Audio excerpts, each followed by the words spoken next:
আমি সরাসরি সঞ্জীব বাবুর সঙ্গে কথা বলবো। দেখুন, মূলত দুটো প্রশ্ন। এক হচ্ছে দাদা বৌদির বিরিয়ানির ওখানকার কি পরিস্থিতি, আপনার যে প্রচুর প্রোডাকশন হয় একদিনে সেটা একরকম আছে নাকি কিছুটা কমাতে হয়েছে? আমি বলছি হাজার হাজার প্লেট একদিনে।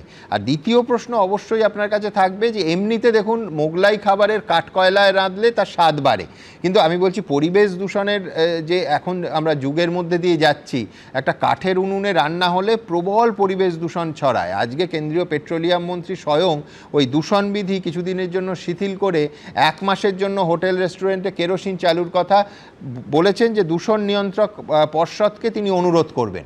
আমি বলছি এটা নিয়ে কি ভাবছেন, এবং প্রোডাকশান যে হাজার হাজার প্লেটের প্রোডাকশান হয় দাদা বৌদির বিরিয়ানির, সেটা কি কমানোর কথা ভাবছেন বা কমাতে হচ্ছে সঞ্জীববাবু?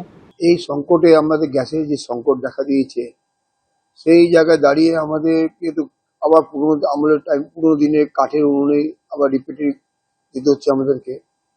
এবং যদি সরকার আমাদের যে বলেছে যে কিছুদিনের জন্য যে পরিবেশ দূষণের ব্যাপারটা একটা লাইটলি নেবেন, তো আশা করি এটার জন্য আমরা আবার কাঠে দিয়ে যাবো। এবং কিন্তু সব জিনিস তো কাঠে রান্না হবে না।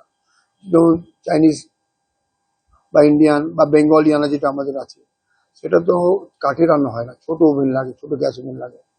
সেই জায়গাটা প্রবলেম থেকেই যাচ্ছে। বিরিয়ানির জন্য প্রবলেম হবে না আশা করি। তো আর মেনলি হচ্ছে কি বলতো, তোমার এই ওভেন, ইলেকট্রিক ওভেন জোগাড় করাটা এখন এই স্ট্যান্ড।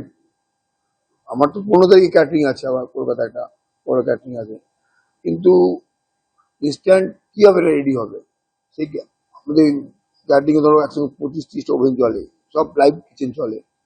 সেই জায়গাটা তো ওভেন দরকার পড়ে, গ্যাস, সেই জায়গাটা কাটছাট করতেই হচ্ছে আমাদেরকে। ধন্যবাদ আপনাকে।